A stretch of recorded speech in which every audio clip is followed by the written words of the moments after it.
बहुत से लोग हैं वो समझते हैं कि एंकर्स का हाफजा बहुत अच्छा होता है, ये ज़ुबानी खबरों को याद करते हैं पहले। क्या बादाम आप लोग खाते हैं, ये हाफजा पहले ही आप लोगों का इतना अच्छा होता है? एक स्क्रीन लगी होती है, उसके बैक पे कैमरा लगा होता है, वो ट्रांसपेरेंट गिलास होता है उसके अंदर। तो यूँ लग रहा होता है कि जैसे हम तो सिर्फ कैमरे में देख रहे हैं, तो हमने ये याद किया हो। क्या लगता है, क्या ये सही टाइम है यूट्यूब चैनल पर हर एंकर को आ जाना चाहिए? आपका यूट्यूब चैनल है वो आपका एसेट है। यूट्यूब चैनल बना लेना बड़ी बात नहीं है, 2 मिनट में क्रिएट हो जाता है चैनल। बनाना मुश्किल नहीं है, उसको चलाना मुश्किल।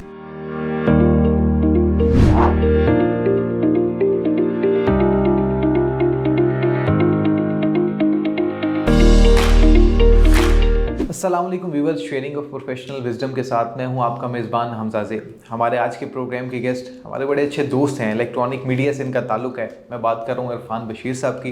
इलेक्ट्रॉनिक मीडिया में इन्होंने काम किया, अब दीगर चैनल्स के साथ मुंसलिक रहे, royal channel, city news network, 7 news, PNN और करंटली इस वक्त GNN के साथ वाबस्ता हैं। साथ ही साथ नम्स से मुंसलिक एक इदारा है जिसको ये रन कर रहे हैं और वहाँ पर एंकर्स की ट्रेनिंग करते हैं। और इनके अब तक 2 स्टूडेंट्स ऐसे हैं जो कि सैटेलाइट चैनल के साथ मुंसलिक हो चुके हैं, ऑन एयर हैं। बिना वक्त को ज़ाया किए इनसे बात करते हैं। इरफान भाई, thank you very much for giving us your precious time. खैरियत से हैं आप? अल्हम्दुलिल्लाह, आप खैरियत से? खूबसूरत लग रहे हैं आप आज। थैंक यू सर, आपने इनवाइट किया। सर इरफान भाई, मैं सबसे पहले, बल्कि जो लोग देख रहे हैं इस वीडियो को वो जानना भी ये चाहेंगे, क्या एंकर बनना इतना ही आसान है जितना लगता है? लोग, हम टीवी लगाते हैं और एंकर बड़े फ्लो के साथ न्यूज़ पढ़े होते हैं, वाकई ये एंकर हर कोई बन सकता है? हर कोई एंकर बन सकता है, और अब ये मैं कह सकता हूँ कि एंकर बनना बहुत आसान है। अच्छा, पहले मुश्किल था? पहले हमारे लिए मुश्किल था। ठीक है। हमने आयाम रियाजत में बड़े पापड़ बेले हैं, लेकिन अब बहुत आसान है। बेसिकली फ़र्क है न्यूज़ रीडर, प्रॉम्प्टर रीडर और एंकर में। ठीक है। तो अगर आप प्रॉम्प्टर रीडर बनना चाहते हैं, न्यूज़ रीडर बनना चाहते हैं, आपने बस आए बैठे प्रॉम्प्टर के ऊपर कुछ पढ़ के चले गए, अल्लाह हाफिज़, तो वो तो हम बना रहे हैं लोगों को।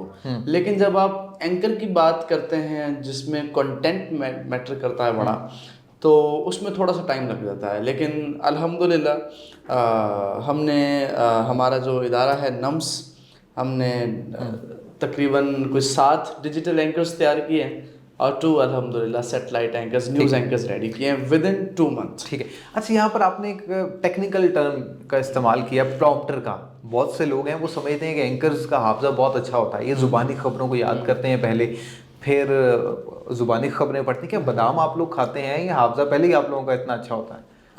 सादा लोही पाकिस्तानियों की, या यूँ कहा जाए कि बहुत से लोगों की ऐसी है कि अभी भी कई लोग हमें मिलते हैं कि यार आप लोग ये पहले खबरें याद करते हैं पहले। ठीक है। आप कितनी कितनी देर प्रैक्टिस करते हैं? अच्छा। तो अज़राह तफन्नुन तो मैं बहुत से लोगों को कह देता हूँ कि यार हम सुबह से अखबार लेके बैठते हैं, फिर याद करते हैं, फिर आके स्क्रीन पे खोलते हैं। लेकिन ऐसा नहीं होता।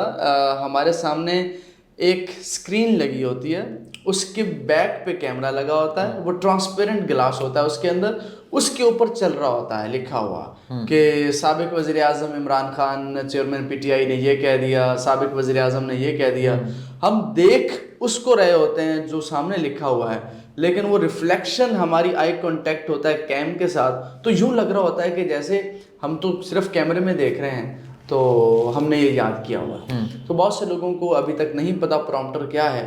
तो प्रॉम्प्टर ये चीज़ है। और मैं ये कह देना चाहता हूँ यहाँ पे, अनफॉर्चुनेटली पाकिस्तान की जो मीडिया इंडस्ट्री है अब तो ये डिक्लाइन की जानिब जा रही है। मैं ज़ाती तौर पे मेरा यहाँ पर सवाल भी ये था, क्योंकि अब तो डिजिटल दौर है, जो दौर है दुनिया का उसी दौर से बोलो। बहुत से लोग समझते हैं कि एंकर्स जो हैं इनकी सैलरीज बहुत ज़्यादा होती हैं, लाखों में सैलरीज होती हैं, इनको अच्छे अच्छे कपड़े मिलते हैं, गर्म कॉफ़ी का कप मिलता है, हॉट सीट पे बैठे होते हैं, चैनल का फेस होते हैं।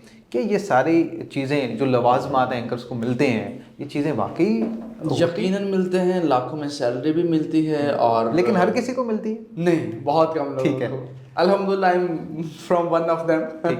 लेकिन ये है कि जिम्मेदारी वाला काम है। ठीक है। ये ऐसा काम नहीं है कि आप उठे हैं और आप बैठे हैं जनाब हॉट सीट के ऊपर, और आपने एक ऐसा इदारा जिसका 35 करोड़ का लाइसेंस है, जिसकी तकरीबन 10 करोड़ रुपया मंथली सैलरीज जा रही हैं उन लोगों को जो वहाँ पे वर्कर्स हैं, एम्प्लॉयज़ हैं, जिसकी इक्विपमेंट्स करोड़ों अरबों रुपए की हैं, एक मालिक है, फर्ज करें कोई भी बिजनेस का ऑनर है, बुनियादी तौर पे तो ये बिजनेस ही है। अब साफत तो खैर अब है ही, लेकिन माइंडसेट बिजनेसमैन वाला है सेठ का।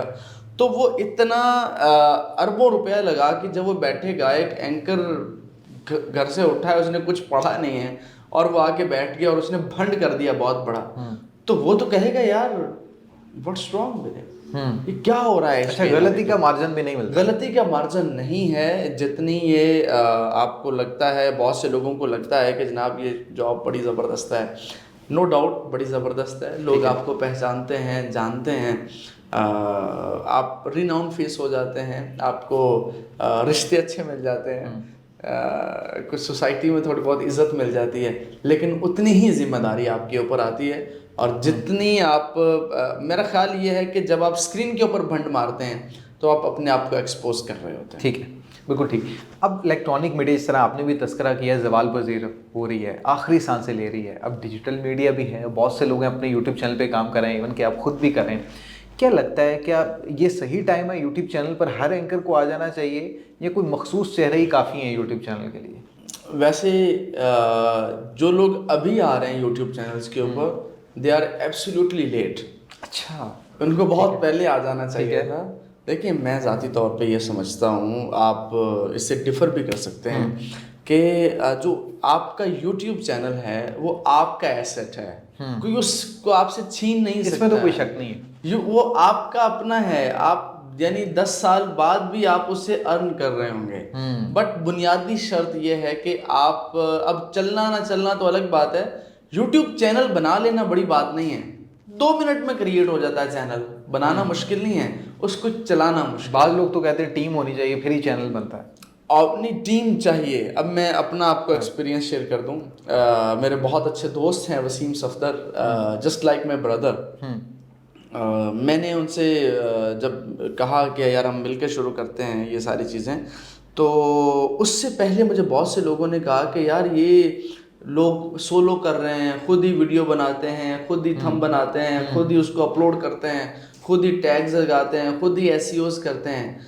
तो फिर एक बंदे ने कहा कि नहीं, जो क्रिएटर है वो कंटेंट क्रिएटर ही अगर रहेगा तो वो ज़्यादा कंफर्टेबल रहेगा। बिल्कुल। कंटेंट क्रिएटर अगर सिर्फ वीडियो बनाएगा दैट्स इट, तो वो अगली वीडियो के लिए भी रेडी रहेगा। अगर वो एडिटिंग भी करेगा, थंब भी बनाएगा, तो वो फेड अप हो जाएगा, वो 1-2 दिन काम करेगा, उसके बाद छोड़ जाएगा। एक बात। दूसरी बात, जिसका काम उसी को साझे। मैं कंटेंट क्रिएटर हूं, तो मैं अब एडिटिंग में भी घुस जाऊंगा ना, तो वो मेरा काम नहीं है। मैं वो प्रोफेशनली एडिटिंग नहीं कर सकूंगा, मैं एसईओज वो नहीं कर सकूंगा जो वसीम साहब करते हैं, मैं थंबनेल वो नहीं बना सकूंगा जो वसीम साहब बना, या कोई भी अच्छी टीम बनाती है। तो जिसका काम उसी को साझे। टीम के साथ आपने जो 1 साल में सफ़र तय करते हैं, सोलो आप वो सफ़र 10 से 15 साल में तय कर पाएंगे। तो टीम का होना बहुत ज़रूरी है। और मैं यहाँ ये कह देना चाहता हूँ कि अल्हम्दुलिल्लाह विद इन 2 मंथ, ठीक है, अच्छी टीम का फ़ायदा क्या होता है, टीम बहुत ज़रूरी है किसी भी फील्ड के अंदर। अच्छी टीम का फ़ायदा ये होता है कि विद इन 2 मंथ जो है, आई कैन से दैट, मैं मेंशन भी कर सकता हूँ कि 50,000 प्लस के सब्सक्राइबर्स मैंने गेन किए, और अल्हम्दुलिल्लाह बेहतरीन रेवेन्यू, चीज़ें बेहतरी की तरफ जा रही हैं। अब मुझे आप ये बताएं कि अब तक की कामयाबी का क्रेडिट अगर बात की जाए किसको देना चाहें? मैं अब तक की कामयाबी का क्रेडिट जो है वो खुद को देना चाहूँगा। ठीक है। वो इसलिए कि बहुत से ऐसे मौके आए जहाँ पे मुझे लगा कि मुझे क्विट कर देना चाहिए यहाँ से। मैं आपको थोड़ा सा 5 साल पीछे ले जाऊँगा कि मैं एक इदारे के अंदर इंटर्नशिप कर रहा था, और वो इदारे के अंदर बड़ी मुश्किलात का सामना था, मुझे बड़ी मुश्किलात का सामना था। हम 14-15 लोग इंटर्नी थे, और हम बारी आती थी स्टूडियो में किसी की प्रैक्टिस करने की, कभी किसी ने, तो मुझे हर दफ़ा मौका ही नहीं मिलता था प्रैक्टिस करने का। और फिर थोड़ा सा मैं शाय भी था, कुछ अपनी कोताहियाँ थी, कुछ वो कर रहे थे, वो मुनीर नियाजी कहते हैं कुछ शहर के लोग भी जालम, सानू भी मरन दा शौक हुई सी, तो वही बात थी। तो खैर वो जुल्म और बर्बरियत सहते सहते अल्लाह का शुक्र है कि हम, अच्छा, लेकिन उससे गेट क्या किया हमने, उससे गेट ये किया कि डजंट मैटर कि आपका सफ़र अगर अभी स्लो है, ठीक है, तो ये कल को भी स्लो होगा। अल्लाह ताला का एक बड़ा निज़ाम है कि वो अगर मैं किसी से आपसे हसद करूँगा तो वो आपके रिस्क में इजाफा कर देगा, बिल्कुल आपके रिस्क में बरकत डाल देगा। बिल्कुल ठीक कह रहे हैं। तो जब अल्लाह ने हमें इज्जत दी, अल्लाह का शुक्र है, वो लोग जब हम थे और वो वहाँ के प्राइम टाइम थे, और अभी वो कहीं भी नहीं है, नामो निशान भी नहीं है किसी का, या उन तमाम लोगों का जो हमारे साथ प्रैक्टिस कर रहे थे। तो हम क्यों हैं यहाँ पे?